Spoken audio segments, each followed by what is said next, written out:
Jéssica, seja Olá, bem-vinda. obrigada. E a Jéssica, gente, está aqui com a gente agora toda quarta e sexta, porque ela é a especialista do curso Como Conquistar o Seu Patrocinador Americano. Essa é para você, André, que está aí dizendo que tem frio na barriga quando pensa em vir. A questão é, se você tem esse sonho, esse desejo no coração, se isso queima dentro de você, não tem barreira, a não ser que a barreira seja você mesmo, você colocar esse limite para você, porque as oportunidades para emigrar legalmente para os Estados Unidos são inúmeras.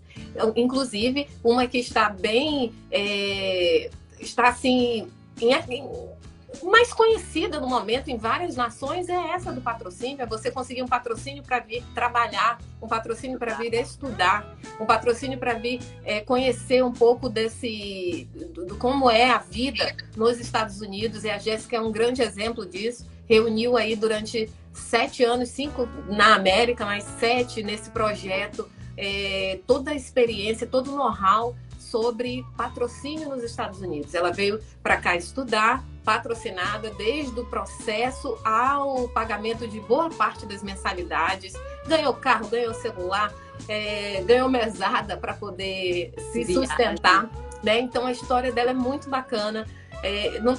Acho que tem que criar uma playlist, tá? Que todo esse nosso material que a gente conversa aqui vai lá pro YouTube, mas você vai encontrar muito da história dela que a gente já compartilhou aqui pelas redes sociais. E tem a história completa no meu podcast também. Olha aí, no podcast da Jéssica, e no curso ela dá o caminho de sucesso, né? Tudo muito mastigadinho para você primeiro entender a mentalidade do americano, entender quem são essas pessoas que podem patrocinar o seu sonho, aqueles que vão investir na sua carreira, na sua profissão. São pessoas, são famílias, são empresas que já têm essa predisposição, umas porque têm um coração bom, outras porque elas realmente querem descontar isso no imposto de renda e querem também, de alguma forma, né, ajudar, beneficiar, investir num estrangeiro. Então, para fazer esse match perfeito, você tem que fazer o curso da Jéssica para poder entender como é que é essa caminhada de sucesso, porque ela provou, ela vivenciou isso, juntou a expertise dela junto com as dos colegas, amigos que também fazem parte, né, da vida dela, e ela viu o que dava certo e o que não dava tão certo e colocou isso no curso.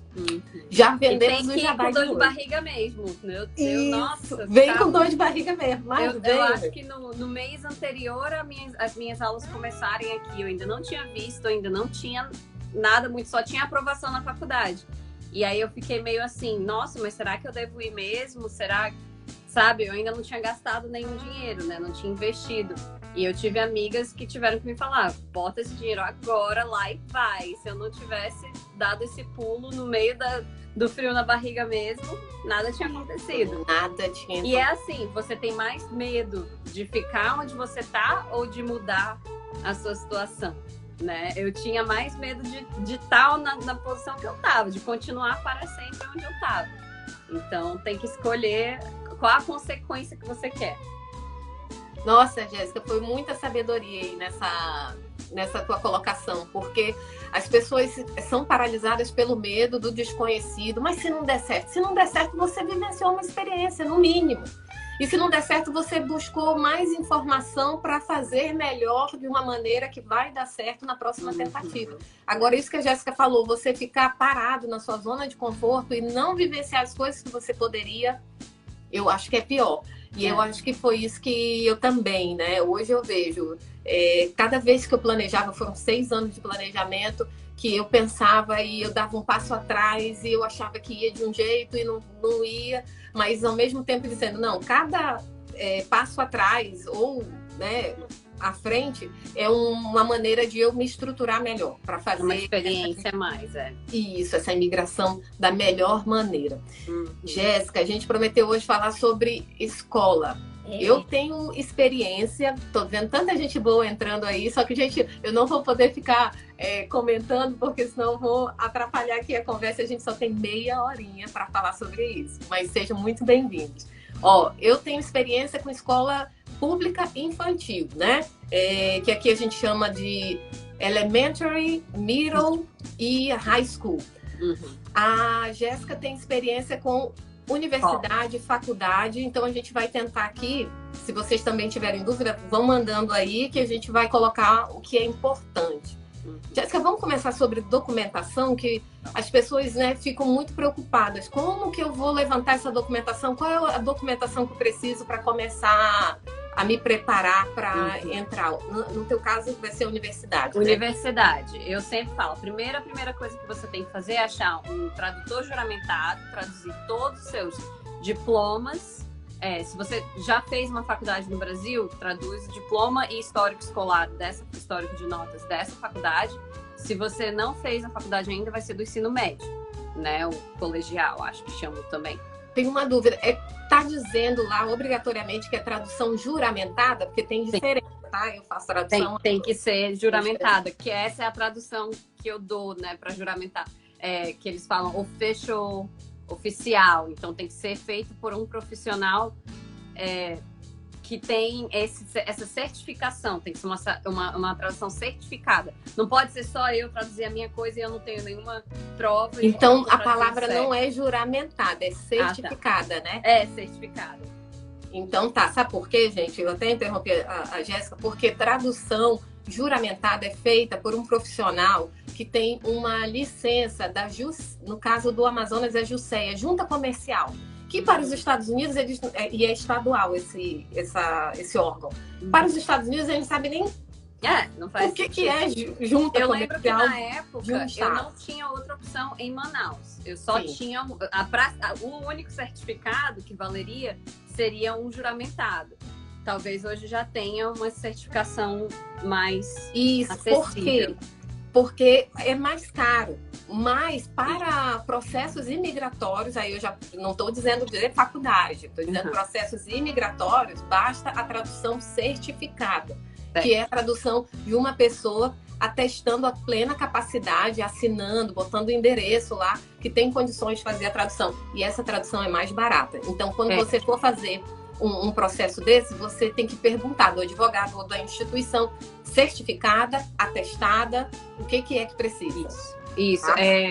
Eu lembro que eu procurei outras opções e todas eram muito mais caras do que a juramentada, na minha época, na minha situação.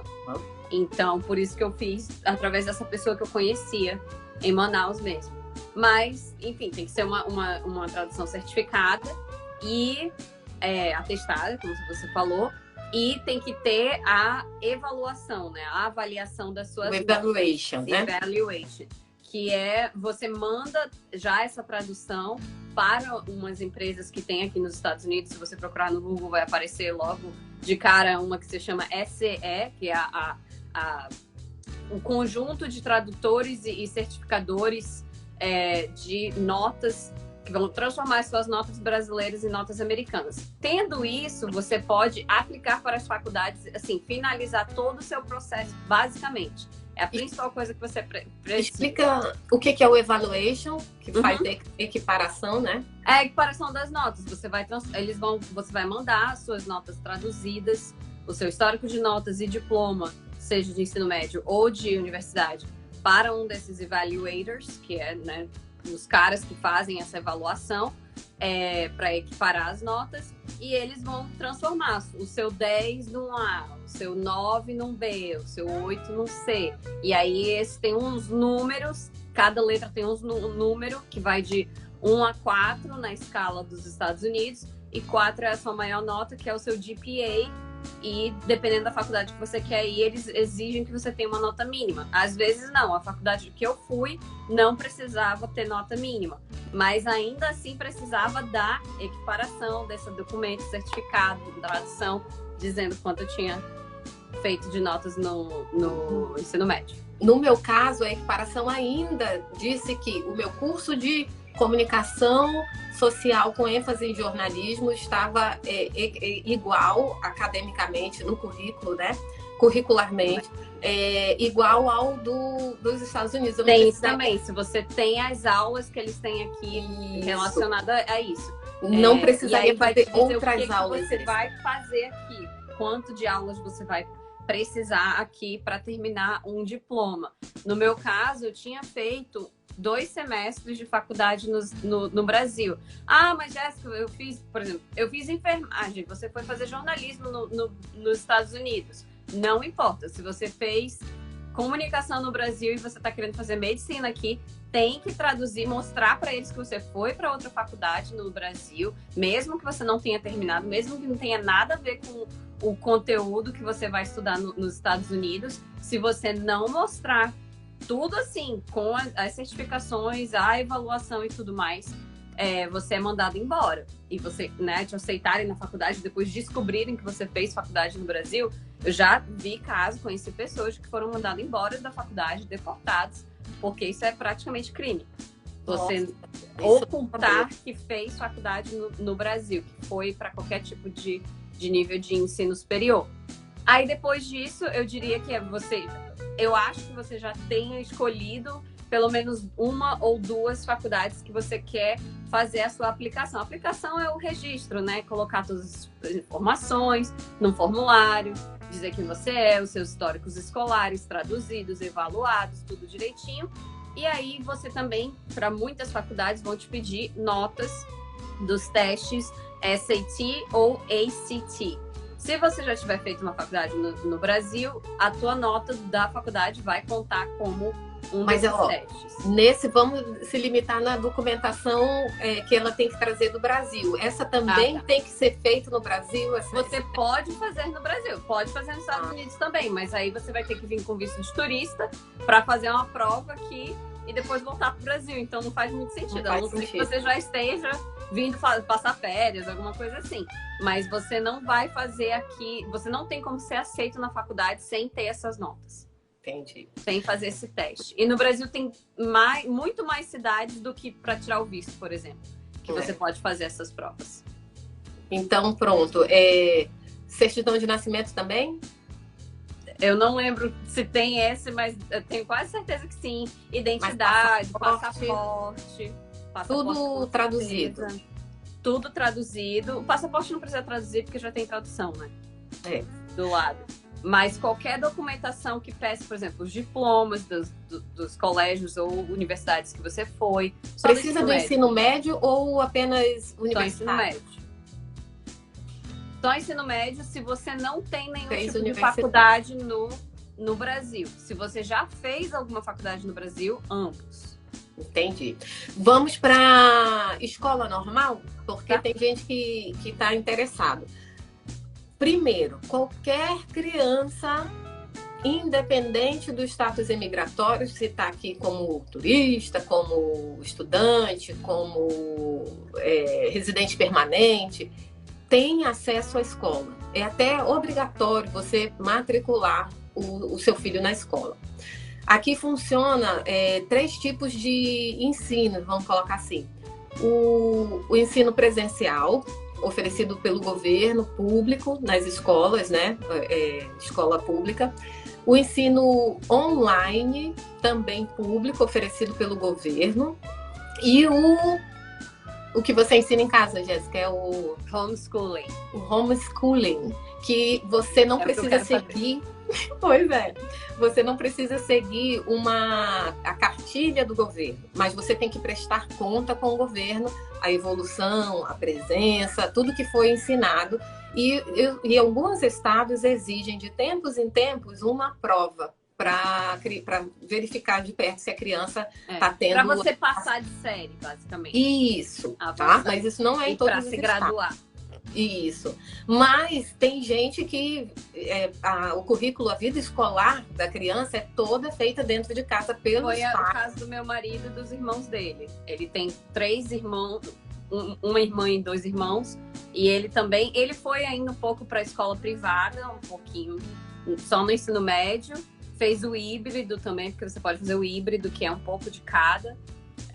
E aí ele conseguiu se formar e tudo sem problema nenhum, mas acho que o irmão mais velho dele fez tudo só dentro de casa, foi totalmente homeschool. E ele tem um PhD hoje em dia, assim. Não e ele é médico, né? Tem um que é médico, tem um que tem PhD. Isso. E eles fizeram, a vida escolar deles foi dentro de casa. Por que eu quis começar o assunto de escola por conta disso? Porque depois da pandemia, o número de crianças no homeschooling triplicou nos Estados Unidos. É outro número histórico também.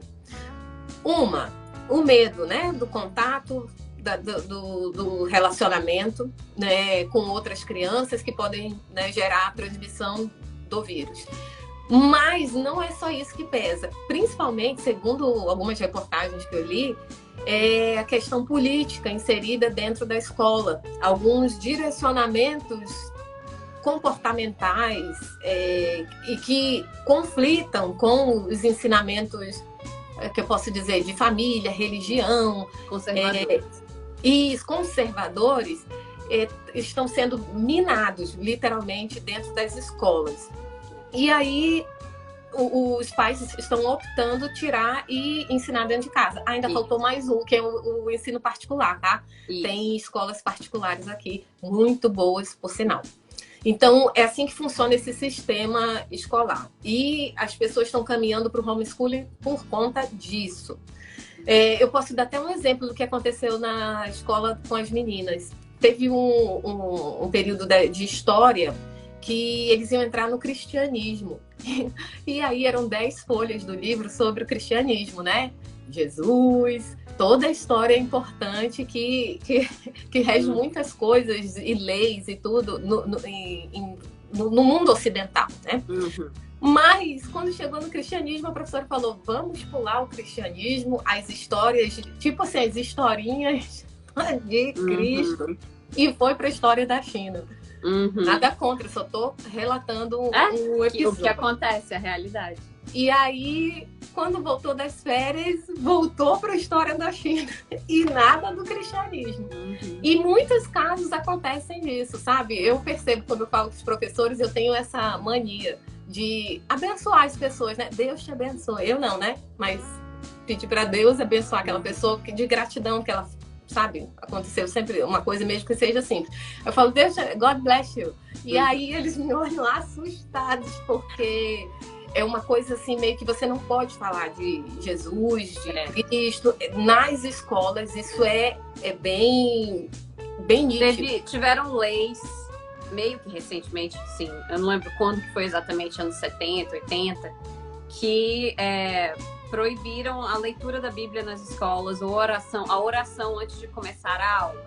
Porque isso tecnicamente afetaria ou ofenderia, seria ofensivo para outras religiões. Mas... Tem um filme, Jéssica, a mulher, em português A Mulher Mais Odiada da América. É um filme pesado, é para adulto, mas conta um pouco da história. Não é 100%, mas dá uma boa realidade. E faz a gente refletir, né? As consequências de tirar isso de dentro da escola. Mas o assunto não é sobre isso. Aí daqui a pouco vão chamar a nossa atenção. Aí, olha, o Orlando tá perguntando, todas as escolas são em tempo integral? Eu acho que sim, né? Não, elas estão, mas é assim. No Brasil, as meninas estudavam em escola em tempo integral. Entravam 7 da manhã, saíam 5:30 da tarde. Aqui, depende da escola. Tem escolas que entram 7 horas da manhã e sai 3 da tarde. E a das meninas, por exemplo, entra 9 da manhã e sai 4:30 da tarde. Então, assim, é considerado integral, mas não ajuda a vida dos pais que trabalham em nada, né? Porque eu já ouvi trabalhar 9 horas da manhã. De gente, que muito normal sair 3 da tarde. Isso, mais pro high school, tá? Eles entram mais cedo e saem no meio da tarde. Por isso que eu digo, não ajuda em nada para quem trabalha, porque ninguém começa a trabalhar 9 horas e aí eles têm... Eles não, né? É criado um mercado em torno com relação ao after school. O que as crianças vão fazer depois da escola para dar tempo do pai sair do trabalho 6, 7 horas e essa criança poder voltar para casa, né? Então, a realidade é essa. Se você vai vir com criança para cá, tem que ter essa preocupação de como que você vai lidar com o horário de trabalho. Carla, eu só queria mencionar uma coisa sobre o homeschooling, que não necessariamente é só a mãe, só as crianças daquela casa, só dentro de casa, né? Porque aí a gente pensa nesse caso, então só dá para mãe que fica dentro de casa o tempo todo e não tem um outro emprego. Na verdade, não. A minha sogra, ela não ensinava todas as matérias, ela não ficava ela tinha um emprego, ela era professora numa escola particular e antes disso ela era psicopedagoga infantil em escolas e tal. Então, assim, ela trabalhava quase tempo integral, acho que não era totalmente integral, e ela só era professora, assim, de uma ou duas matérias da Co-op, que é uma cooperativa de várias mães que fazem... Comunidade. É a comunidade, então vão, tipo, sei lá, são 5 famílias que se unem, e aí uma mãe de cada uma dessas famílias ensina uma ou duas matérias. Tinha uma dessas mães que eu lembro que ela ensinava biologia e química, e ela era enfermeira, né, assim, ao mesmo tempo. Então ela tinha uma profissão e fazia o homeschooling com os filhos, e aí quando os filhos não estavam com ela, quando ela estava trabalhando, eles estavam com uma outra das mães, e tinha pais também, professores masculinos e tal, assim, para todas as matérias. Então, o legal do homeschooling é que você escolhe muito, assim, que horário do dia, quais dias vai ter o quê, e os meninos ainda faziam todos os esportes possíveis, porque tem cooperativas de esportes fora da escola também, né? Então, jogaram tudo que foi tipo de esporte, fizeram teatro, fizeram coisa da igreja. Tá melhor do que na escola normal. Pois é, então assim... oferece tudo isso. Só que tem que ter muito envolvimento do pai e da mãe, né? Muito mesmo. E assim, a minha sogra se formou em educação, ela tem pedagogia como parte da formação dela. E aí eles escolheram essa opção para eles, funcionou muito bem, mas foi muito difícil. Ela fala que é complicado. Você tem que estudar muito para ser o pai e a mãe professor dentro dessas cooperativas ou só da sua própria casa. Eu tenho uma amiga que eu vou chamar ela para vir. Ela está fazendo, acho que há 3 anos, o homeschooling dentro de casa para criança de idade diferente, só para os filhos. Mas tem essa experiência da comunidade também. Mas isso dá muito assunto. Eu queria finalizar a questão de documento, né? Eu expliquei como é que funciona. E para você colocar seu filho em um desses sistemas públicos, né? Seja online ou seja presencial, você vai precisar dos documentos básicos, por exemplo, passaporte, certidão de nascimento, no caso das crianças, e o passaporte vai ser o teu documento que confirma a paternidade, né? Isso. Que você é pai das crianças, pai, mãe. Vai precisar... Só que aí, no caso, não dá para só mandar o filho do Brasil para vir fazer o middle school ou high school aqui também, né? Você tem que vir junto. Tem, como é o nome? Intercâmbio. Sim, sem ser por intercâmbio, eu queria dizer. Perdão. Não dá para vir e só deixar o seu filho aqui sem ser por intercâmbio. Ele só pode vir se for através de uma agência. Isso. Olha, a Carla Coelho falou assim, pode ser carteira de identidade. A nossa carteira de identidade não tem validade aqui. Né? Então, precisa da certidão de nascimento e o nosso documento oficial, para quem não tem Green Card, para quem não tem Social Security, é o passaporte. Então, passaporte, certidão de nascimento, certidão de casamento, eles pedem também para confirmar o relacionamento dos pais, né? Uhum. Aí o Orlando perguntou aqui também, financiamento de imóveis com bancos americanos. Essa é para a próxima pauta. Fechado. Então, esses documentos precisam ser traduzidos ou não? Não posso esquecer. Passaporte, certidão de nascimento, certidão de casamento e o histórico escolar da criança e o cartão de vacina, aquela caderneta de vacina. O que eu aconselho vai no pediatra antes de vir para os Estados Unidos, verifica se está faltando algum tipo de vacina. Quando chegar aqui, a probabilidade é menor da criança ter que tomar vacina, porque no dia que ela for fazer a consulta com o pediatra, se tiver precisando de 4 vacinas, ela vai tomar as 4 de uma só vez. E aí é doloroso, né? Então é melhor atualizar o cartão de vacina e trazer para cá. Aí você me pergunta, Carla, precisa traduzir essa documentação? Depende do condado, depende do estado que você está indo. Por exemplo, o condado onde eu moro é Osceola County e ele não exige a tradução dessa documentação. Eu consigo fazer a matrícula toda online, respondendo um questionário da escola. e enviando por e-mail para a pessoa que se apresenta depois que eu respondo o questionário, eles retornam no meu e-mail com mais informações e pedindo esses documentos. E aí eu consigo enviar os documentos tudo online, eu não precisava ir na escola. Eu não sei se isso começou com a pandemia, mas até hoje continua assim. Já no condado de Orange County, que é Orlando, e a cidade é uma colada na outra, eles exigem a tradução dessa documentação. Então, assim, vai depender do lugar para onde você vai. A Carlinha está perguntando, certidões originais? Sim. Assim, você não vai precisar apresentar lá, porque como eu falei, é online. Você pode subir aí para a nuvem e deixar essa documentação toda separadinha lá, tá? Mas se tiver original, é sempre bom ter em mãos. Mas se você não quiser viajar com original, você vai precisar encaminhar essa cópia, tá? Idade mínima para criança começar a estudar nos Estados Unidos. 4 anos para entrar no currículo normal, né? Que é a primeira série, que é o kindergarten, né?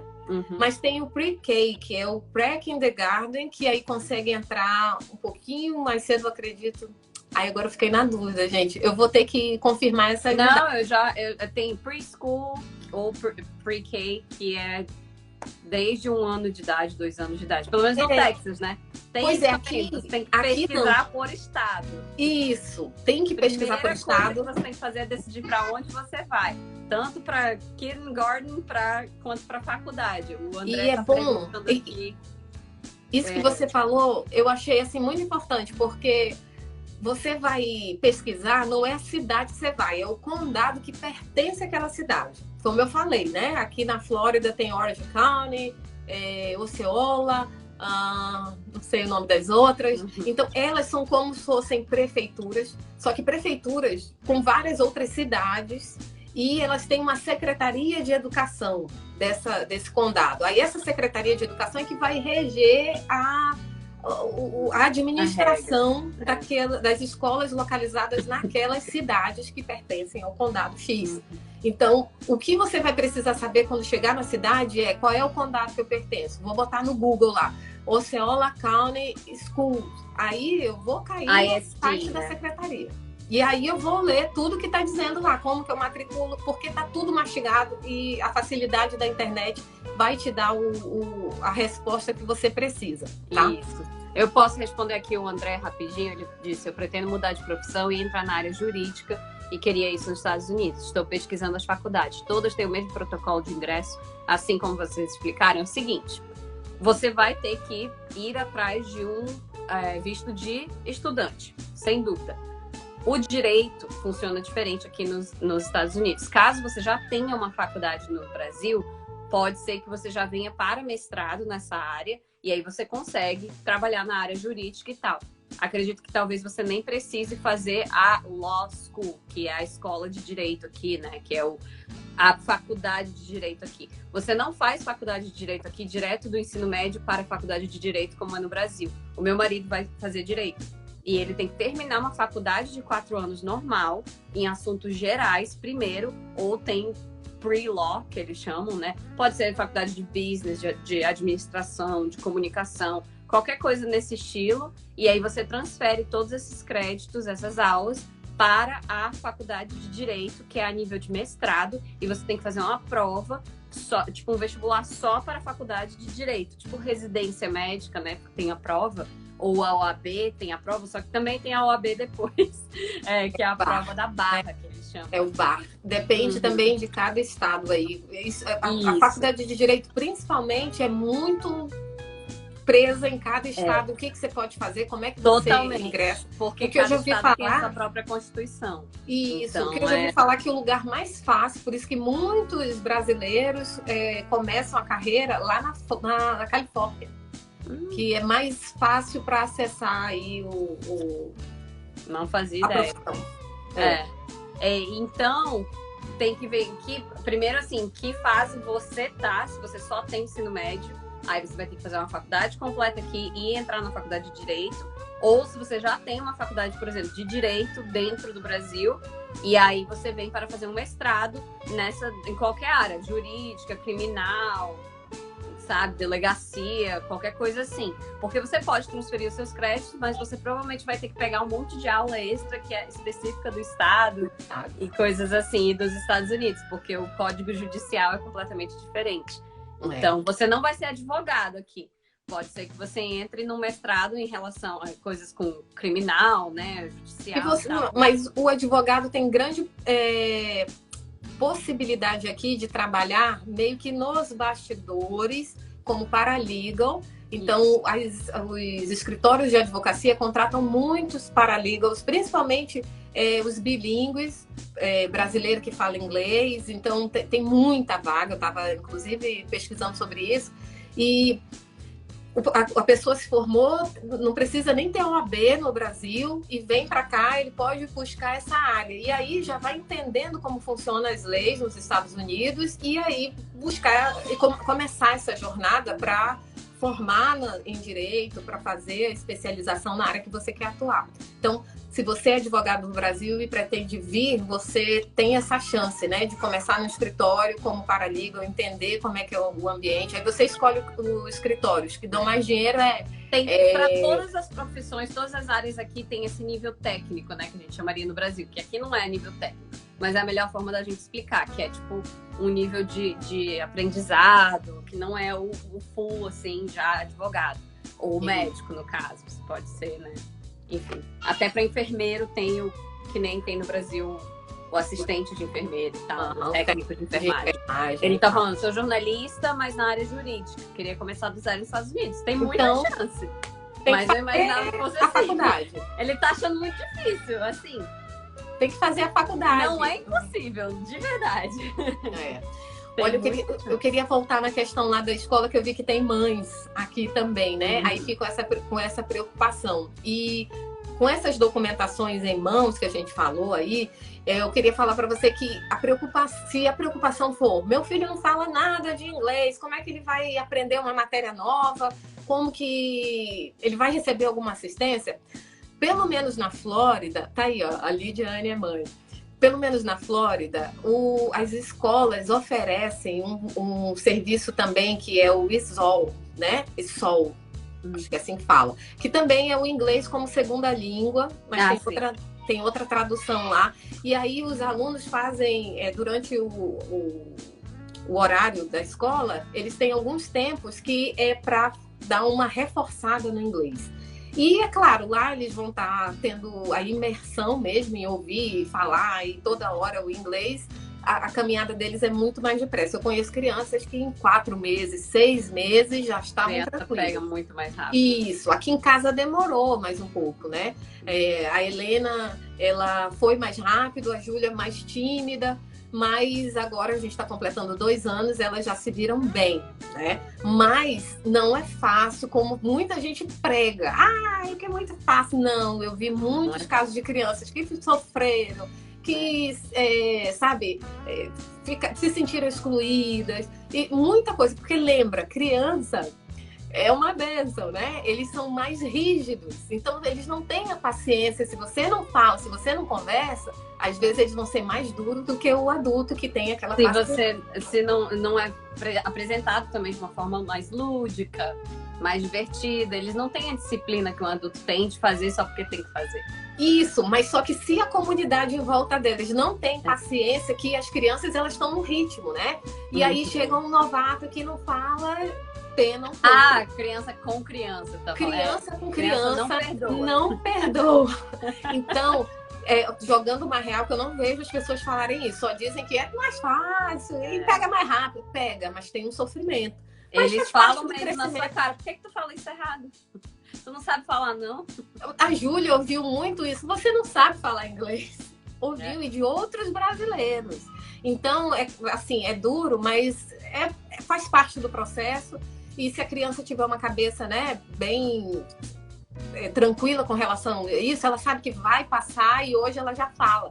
E aí o coleguinha, falou para ela, você já tá falando inglês, Júlia? Um americano. Ela já... Legal! Ai, que coisa boa. Então, faz parte, é doloroso para todo mundo, gente. Não pode parecer mais fácil para as crianças, e elas vencem isso com mais facilidade, porque o adulto já fica, né, criando vários temores, e a criança está jogada ali no meio dos leões, ela vai ter que sobreviver. E sobrevive. Graças a Deus. Ensinem seus filhos a falar, mas eu falo 2 línguas. Quantas línguas você fala? Sim. Essa frase eles têm que saber. Ah, Jéssica, preconceito. Nas faculdades, tem preconceito? Eu sempre tenho medo de falar desse assunto, porque dizem que eu não posso falar porque eu sou branca. Então, tá falando, né, de cor ou de nacionalidade. A Jéssica passa por americana, olhos verdes. Mas eu sofri, de certa forma, preconceito, porque o African American, né?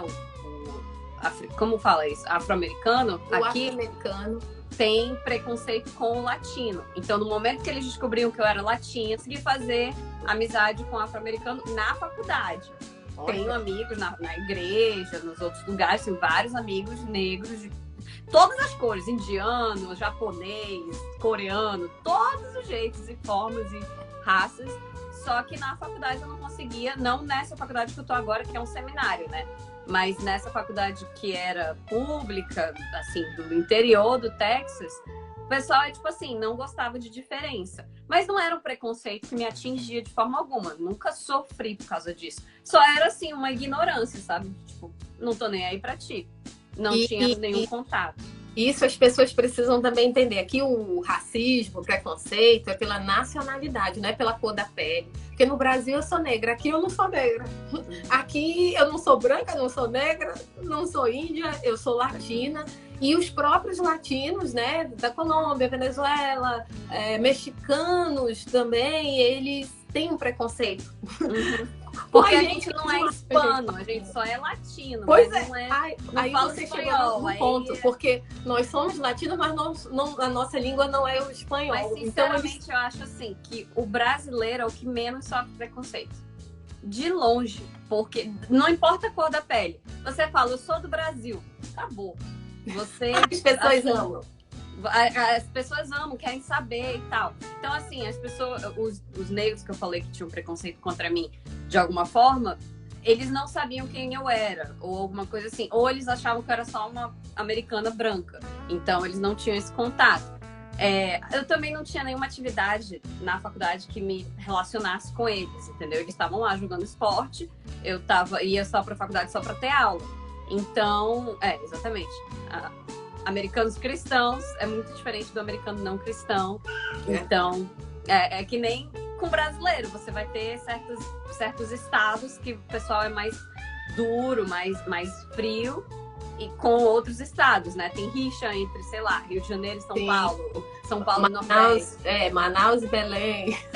Entendeu? Nesse estilo. Mas, assim, a partir do momento que você conhece a pessoa, mesmo que não seja cristão, muitas vezes, o negócio rola, entendeu? Não tem problema. Olha, com as crianças, eu não sei se foi pandemia, lembra que a minha situação foi diferente, né? A gente chegou, o mundo estava afetado, né, por isso. E aí, teve um caso na escola até da professora agir de uma maneira, assim, muito ignorante, grosseira, no caso foi com a Helena. E aí eu fui tomar as dores, né? Primeiro eu investiguei, porque eu amo a minha filha, confio na minha filha, mas a gente tem criança, né? Então a gente tem que saber se realmente... Porque às vezes entende errado. Isso, né? Mas eu liguei para as coleguinhas e aí eu recebi a informação na totalidade. E aí eu tive que ir na escola, não pude ir, porque na pandemia a gente só falava pelo telefone, e foi marcada uma reunião. Só que no dia seguinte que a Helena voltou para a escola, ela era o assunto, dizendo bem assim, ela foi mais uma vítima da professora que odeia brasileiros. Então, era uma professora que só tratava os brasileiros ruins. Por conta... Eu não sei, né? É isso que a gente não pode generalizar. Não é porque é americano que aí vai ter preconceito. Não, é aquela pessoa que é sem caráter mesmo, entendeu? Você tem que individualizar o racismo, o preconceito. E tem que lembrar que preconceito e racismo são coisas diferentes, né? Muito diferentes. Porque você pode ter preconceito, por exemplo, sei lá, até de outros brasileiros. A gente tem Manaus e Pará, né?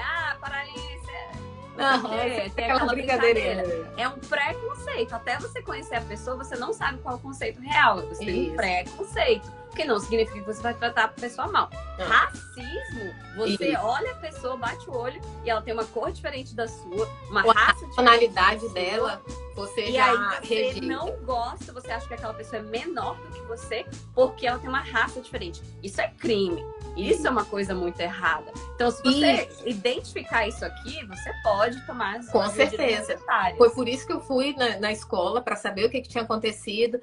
No final das contas, eu conversei, falei da importância do professor, da autoridade do professor, que a minha mãe era professora, minha sogra era professora, então jamais eu ia estar ali usando o tempo da direção da escola, dos professores, se não fosse algo que realmente fugisse dessa linha aí, né? Que ultrapassou um limite. E aí, eu só sei que no final das contas, a professora começou a tratar a Helena muito bem, ela era a melhor aluna da sala, porque eu fui buscar satisfação e explicar a nossa situação e ela compreendeu. Mas ela não deixou de fazer com outros alunos. Porque de mês em mês uma mãe ia chorando lá no grupo dizendo que o filho foi destratado. Todos brasileiros. Então, é possível acontecer? É. Acontece com todo mundo? Não. O que você tem que trabalhar é a cabeça da sua filha, do seu filho, para eles estarem preparados para lidar com essa situação. Saber quais são as verdades, né, para eles, que não é o que uma pessoa vai falar, por mais que seja uma autoridade, né, vai diminuir ou desconstruir aquilo que... Infelizmente, a gente não vai poder mudar todo mundo que é mau caráter, sabe? Porque as pessoas foram criadas assim e tá na lei que elas têm a liberdade de expressão, né? Entra nisso também. Então, elas têm o direito de não gostar. De você. Só mais uma coisa. Só mais uma coisa que eu preciso deixar também para os pais que estão trazendo os filhos. Não é um mundo cor-de-rosa, não é lindo e maravilhoso porque estamos nos Estados Unidos, é tudo perfeito. Lembra que todas as coisas difíceis que eu, na minha visão, considero errado, que bate de frente com algumas percepções que eu tenho, a coisa acontece aqui primeiro e espalha para o mundo. Então, muita coisa dentro das escolas, eu falei da questão do cristianismo, não estou falando, tem que pregar dentro da escola. Não, mas a liberdade é para todos, né? Se vai falar de uma religião, fala da outra religião, ainda mais uma religião que construiu a Constituição, né? A Constituição americana é com base na Bíblia, se você não sabe, está sabendo agora. Com os preceitos e conceitos da Bíblia. E aí, muita coisa acontece que desconstrói isso, de base de família, de bullying, acontece pra caramba. Bullying, demais. E aí, o que a gente tenta fazer, né? Conversa com a escola, conversa com o grupo dos pais, porque aí o bullying já é a representação dos pais, o que eles fazem dentro de casa, é a criança refletindo na escola, né? Acontece também aqui muito, que eu pensei que eu não ia encontrar aqui, essa coisa de o sapato da moda, a mochila da moda. Não no meio do americano, mas eu vejo muito no meio dos brasileiros ainda com essa consciência, essa coisa pequena na cabeça, que o tênis da moda, você é alguma coisa a mais porque você tá com... dá valor, né? Isso! E aí a gente fica nessa luta. Então, assim, não é perfeito, gente. Outra, a escola pública e a escola particular. Como no Brasil, é realidade. A escola particular é muito melhor. Não que a escola pública seja ruim, mas a escola particular te dá... tanto que aqui é muito comum, aqui na Flórida, Orlando, nessa região, quando chega no middle school, que é uma época mais difícil para as crianças, a pré-adolescência, os pais que têm muito poder aquisitivo, porque precisa ter muito, que é caro, bota na escola particular. E já vai um preparatório para a universidade. E isso é uma realidade que eu vi em muitas famílias. Mas... Tem muita questão de que na escola particular são menos alunos para um professor e na escola pública são muitos alunos para um professor. Então é mais na questão, às vezes, ensinam a mesma coisa nas duas escolas, mas na particular tem menos criança para um professor e aí tem mais atenção individual, né? E isso faz toda a diferença. E outra coisa que eu também preciso alertar, violência. Tem muito, acontece. Entre essa meninada aí, middle, high school, acontece. Acontece na universidade, essas coisas? Não, né? O pessoal já é mais adulto, né? Tem, tem muitos casos, né? Depende do que é. É principalmente a questão do abuso sexual nas faculdades que pode acontecer. Porque você tá andando pelo campo sozinha à noite e tem os meninos lá bêbados fazendo festa e acontece às vezes. Tem muito caso disso. Tem muito documentário até na Netflix aí sobre os abusos que aconteciam nas universidades, né? Não sei se isso melhorou ou piorou, mas acontece. Mas violência, tu tá falando assim de faca, de arma ou de... De tudo. Violência sexual, violência... Tudo. Nas escolas aqui, muita menina brigando com menina por conta de menino. Até a última que chegou aos meus ouvidos é imagens pornográficas circulando entre a turma. Então, ficar de olho no Brasil, aqui, você vai continuar tem que ter a mesma disposição, porque não é porque é um país de primeiro mundo que você está livre dessas coisas, se você quer proteger. Por isso que você devia fazer homeschooling, tô brincando. Pois é, por isso, mas é por isso que muitos estão migrando para o homeschooling. A Carla está perguntando quanto mais ou menos. Uma escola que eu verifiquei para as meninas, que inclusive é da igreja que eu estou congregando, e as igrejas cristãs, elas, seja católica ou evangélica, elas são consideradas as melhores em nota, em ingresso para a universidade, mas elas também são muito caras. É uma média de $2.500 por mês, dependendo aí do pacote. Mas eles aceitam alunos internacionais. Nessa da First, da primeira igreja batista, ela aceita alunos internacionais, tem um internato lá. Mesmo sem documentação? Tem que ter, eu acho que é por meio de intercâmbio, mas ela acomoda a criança lá, né, no ensino médio. O Orlando estava perguntando aqui, é verdade que até de pais legais os filhos são aceitos nas escolas? Sim, escola pública é meio que obrigatório, gente. Outra coisa, se a sua criança falta 3 dias, faltou um dia, eles ligam, mandam uma mensagem dizendo que a filha não tá. Faltou 2 dias, eles mandam e-mail. Faltou 3 dias, eles mandam carta. Mais que isso, diz que... Eu não sei, mas já disseram que vai o serviço social. Então, a falta aqui é algo muito sério. Você tem que entender. Colocou a criança, registrou a criança, você tem que levá-la para a escola. E, Jéssica, eu acho que a gente já ultrapassou esse tempo. A gente precisa encerrar. Tá muito bom. Tem muito assunto sobre escola, mas eu acho que a gente trouxe assuntos que as pessoas não falam. E era isso que eu queria hoje, poder... tratar de assuntos aí que são delicados e desmonta um pouco essa coisa do é tudo perfeito. Não, tá longe de ser perfeito. Com certeza. E a turma que nos acompanhou até agora, só gratidão, né? Obrigada mesmo por vocês estarem aqui conosco. Falem mais. Agora a gente tem que encerrar. Jéssica, olha, tem um monte de coisa, tá numa maratona aí de live desde cedo. Que bom, gente, que vocês gostaram. A gente que agradece.